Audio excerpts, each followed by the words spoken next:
Well, I feel stupid. In the first video in this series, we created a beat in FL Studio using nothing but free plugins and samples. Then, in the second, we expanded it out into a full arrangement. Now, I'm going to show you how I go about writing lyrics, as well as how to best record yourself using a mobile phone. My first piece of advice is don't feel like you have to come up with all the lyrics in one go. If you feel inspired, by all means keep going, but if like me you don't get a lot of free time, this mindset is crucial for keeping up the momentum. I find the best place to start is the chorus, as you want this part to be the most memorable. Just start throwing words out until you find something you like. In my case, the first word that came up was lonely or alone. After this, start finding words that rhyme with your chosen word and jot them down, trying to fit them into the end of each line. Websites like Rhyming Dictionary can be really good for this. If you're unsure about what to write about, listen to your favourite artists and try and emulate them. I came up with, I'm feeling oh so lonely, check my phone and no one's calling, depression's creeping slowly, in time it will consume me. I like to think the chorus as a summary of a story. By having the overall theme here, we have a lot of jumping off points and directions we can take.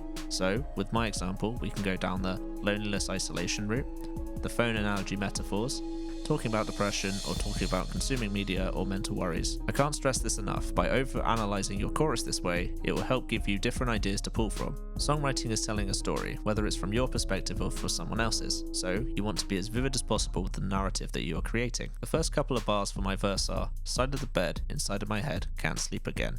Expectations taking up all my thoughts instead. Now the darkness is far from my only friend, but it always listens, which is more than can be said. Here, I'm painting a picture of myself laying down unable to sleep because of feelings of being inadequate as well as being able to communicate my frustrations. Here, I rhymed head with bed, instead, and said together to give us a solid foundation. These are full rhymes. The next couple of lines are, sometimes I'm scared to death, falling off the edge, can't find my feet again. I'm running out of time, doing nothing when it's only lies. Here, I'm keeping the same theme, but making it even more vivid and intense. I'm also introducing half rhymes, using death and edge as they both have the similar S sound, before going to again because edge and again have the common gus sound. Using half rhymes are a great way to transition to a new set of rhyming words when you have exhausted the current ones.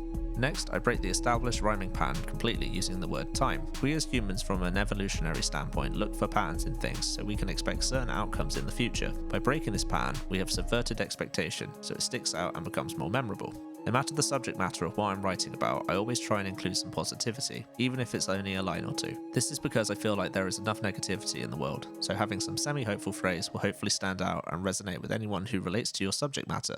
For the second verse, we want to expand on the topics you have raised in your first verse.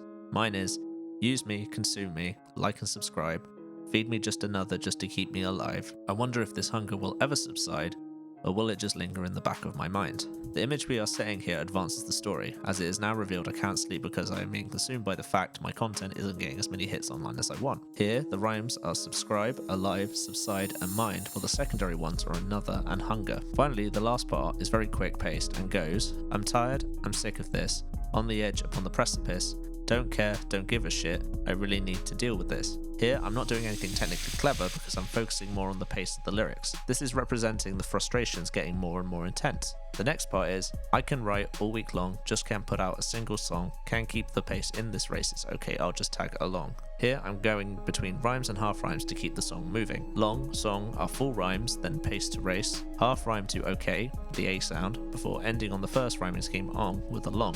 It's important to practice the lyrics you are rapping or singing over the beat, as sometimes the lyrics you have written or remembered may not fit exactly and may need words taken out or to be abbreviated. When it comes to recording, most phones will have a recorder application. It's important to use this rather than the camera because the files will be smaller and you won't have to separate the audio and video later. I have found the best recording position is holding your phone at head height about a foot away from your mouth, talking across the microphone. This will create a clearer recording. When you go to record, you need to make sure the microphone cannot hear anything else except for your voice. You will need a clear vocal take for it to be heard on top of the beat. To keep in time, have one headphone in and the other somewhere where it won't be heard. Then play the song and record your vocals. I recommend doing all the choruses in one take and then the verses in another. Do multiple takes of each, as then when we go to edit them in the mix, we can select the best takes of each part. This is called comping. Ideally, you want to be in a room with as many objects as possible and have the room as small as possible. You also want to avoid high ceilings, as this way you won't get reflections from sounds bouncing across the room. You can deaden your room by having a blanket or duvet over your head while recording. It may look stupid, but any reflections will be absorbed by the cloth while recording. However, if you do this, you will have to remain still, as you rubbing against the cloth will potentially be heard on the recording. Once you have recorded all your vocals, get the files onto your computer and into your project by dragging them in. And that's it for this week. Next time we'll do a deep dive into the mixing of the track. We are nearly there, everyone. Thank you again for watching, and I'll see you next time. Bye!